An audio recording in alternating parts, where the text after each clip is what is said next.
Are you also excited to learn something new?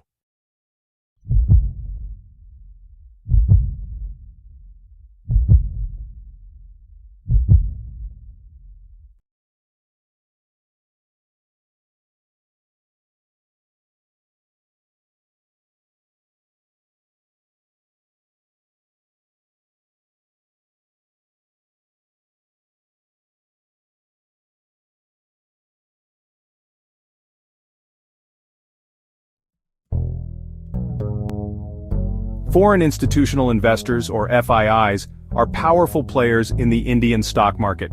Think of them as big companies or funds based outside India.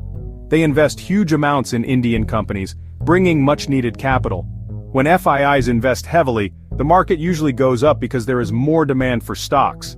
Conversely, when FIIs sell, it puts downward pressure on the market. Their investment decisions have a significant influence on the direction of the Indian stock market. In recent months, these foreign investors have been selling their Indian stocks, leading to a decline in the market. This essay will analyze the impact of this selling and discuss the outlook for the coming months. From October 2024 to February 2025, FIIs have been selling more Indian stocks than they have been buying. This trend has been particularly noticeable over the past few months, creating a wave of uncertainty in the market. This trend, known as FII outflow, has been a cause for concern among market participants. Financial analysts and investors alike are closely monitoring these developments, as they could have far-reaching implications for the market's stability. Let's look at the numbers. The data reveals a consistent pattern of selling that has intensified over the months. In October 2024, FIIs sold a net amount of 50,000 crore rupees. This was just the beginning of a series of significant outflows. This selling continued in the following months, with outflows of 35,000 crore rupees in November. The trend showed no signs of slowing down. In December, the outflow increased to 40,000 crore rupees, further exacerbating the situation. By January 2025, the outflow was 25,000 crore rupees. Although slightly lower, it still represented a significant withdrawal of capital. And in February 2025, the outflow was 30,000 crore rupees. This consistent pattern of selling has raised alarms across the financial community. These figures are significant and reflect a lack of confidence among foreign investors in the Indian market. The reasons behind this lack of confidence are varied, ranging from global economic uncertainties to domestic policy concerns. This massive withdrawal of capital has created a ripple effect throughout the Indian stock market, impacting various sectors and indices. The downturn has been felt across the board, affecting everything from technology to manufacturing, and raising questions about the future trajectory of the market. The heavy selling by FIIs has taken a toll on the Indian stock market. The two main indices, the Nifty 50 and the Sensex, have witnessed a sharp decline. The Nifty 50, which represents the performance of the top 50 companies listed on the National Stock Exchange, has fallen by approximately 15% from its peak in October 2024. The Sensex, which tracks the top 30 companies on the Bombay Stock Exchange, has mirrored this decline. This fall in the indices signifies a decline in the overall market value of listed companies. The total market capitalization of the Indian stock market has reduced significantly, eroding investor wealth. The impact of FII selling has been felt across various sectors, but some have been hit harder than others. Foreign institutional investors, or FIIs, have been pulling out funds, leading to a ripple effect across the market. This has caused significant volatility and uncertainty, particularly in sectors that are heavily dependent on foreign investments. The outflow of capital has not only affected stock prices, but also the overall sentiment in the market, making investors wary and cautious. The banking sector, a bellwether for the economy, has been particularly affected. Banks are often seen as the backbone of economic stability, and any negative impact here can have far-reaching consequences. The sector has been grappling with multiple challenges, including rising non-performing assets, which are loans that borrowers are not repaying. This has led to a sharp decline in banking stocks, eroding investor confidence. Banking stocks have declined sharply due to concerns about rising non-performing assets and slowing credit growth. The slowdown in credit growth indicates that businesses and consumers are borrowing less, which can be a sign of economic distress. This has further compounded the problems for banks, making it a challenging environment for them to operate in. Information technology, another sector heavily reliant on foreign investment, has also witnessed a significant correction. The IT sector, which has been a major growth driver for the Indian economy, is now facing headwinds. The global economic slowdown has led to reduced technology spending by businesses, impacting the revenue streams of Indian IT companies. The weakening global economic outlook has led to reduced technology spending by businesses, impacting Indian IT companies. This has resulted in a decline in stock prices for many IT firms, as investors reassess their growth prospects. The sector is also dealing with issues such as rising costs and increased competition, which are putting additional pressure on margins.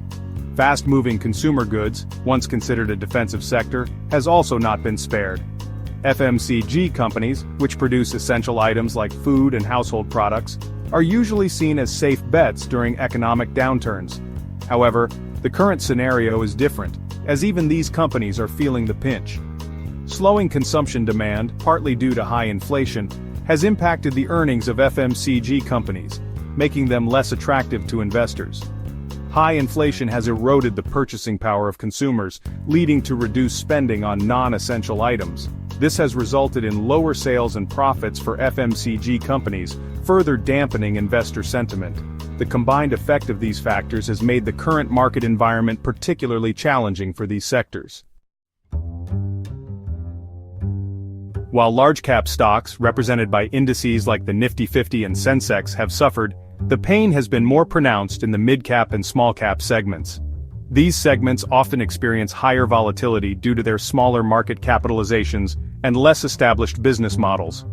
The Nifty Mid-Cap 100 Index, which tracks 100 mid-cap companies, has experienced a sharper correction than the Nifty 50.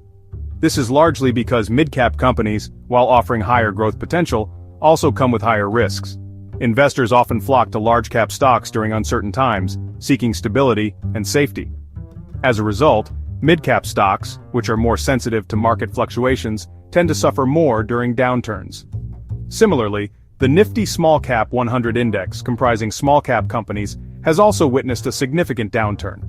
Small-cap stocks are even more vulnerable due to their limited resources and market presence. These companies often face greater challenges in accessing capital and sustaining operations during economic slowdowns, making them more susceptible to sharp declines. This is because mid-cap and small-cap companies are considered riskier compared to their large-cap counterparts. Their business models are less proven, and they are more exposed to economic headwinds. When investors become risk-averse, as they have in recent months, they tend to withdraw from these segments first. This flight to safety exacerbates the decline in mid-cap and small-cap stocks. They prefer to invest in more stable, large-cap companies that are perceived to be safer bets during turbulent times. This shift in investor sentiment can lead to a self-reinforcing cycle of underperformance for mid-cap and small-cap stocks. The underperformance of mid-cap and small-cap indices indicates a broader market weakness beyond just a few large companies. It reflects a cautious approach by investors who are wary of taking on additional risk in an uncertain economic environment. Section 6. Retail investors, a silver lining in the cloud. Amidst the gloom, there is a silver lining. Retail investors, once considered fickle and driven by short-term sentiment, have shown resilience. Despite the market downturn, retail investors have been net buyers in the Indian stock market. This suggests that retail investors are taking a long-term view and are using the correction as an opportunity to invest in fundamentally strong companies at attractive valuations. While FII selling has undoubtedly weighed on the market, the increased participation of retail investors provides a counterbalance and a source of stability. Section 7. Navigating uncertainty, a look at the road ahead. The outlook for the Indian stock market remains uncertain in the near term. The trajectory of FII flows will be crucial in determining market direction. If global economic conditions worsen, or if there are concerns about the Indian economy, FII outflows could continue, putting further pressure on the market. Additionally, corporate earnings growth, which has been lackluster in recent quarters, needs to pick up for investor sentiment to improve. Any negative surprises on the earnings front could further dampen market sentiment. Section 8. Domestic institutions, the bulwark against volatility. In this challenging environment, domestic institutional investors, or DIIs, have played a crucial role in providing stability to the market. DIIs, which include mutual funds, insurance companies, and pension funds, have been net buyers of Indian equities, absorbing some of the selling pressure from FIIs. Their presence has provided a much-needed cushion and prevented a sharper decline in the market. The strong buying by DIIs reflects their confidence in the long-term growth potential of the Indian economy. Section 9. Conclusion. A time for prudence and patience. The Indian stock market is currently facing headwinds due to sustained FII selling, driven by global uncertainties and concerns about the domestic economy. The benchmark indices have witnessed a correction, with some sectors like banking, IT, and FMCG being hit harder. However, amidst this volatility, retail investors have emerged as a stabilizing force, demonstrating their long-term belief in the India growth story. While the near-term outlook remains uncertain, the strong participation of DIIs provides a silver lining. Investors are advised to exercise caution and adopt a long-term perspective. Thorough research, diversification, and patience are key to navigating the current market conditions. Do hit like, share this video, and subscribe for more.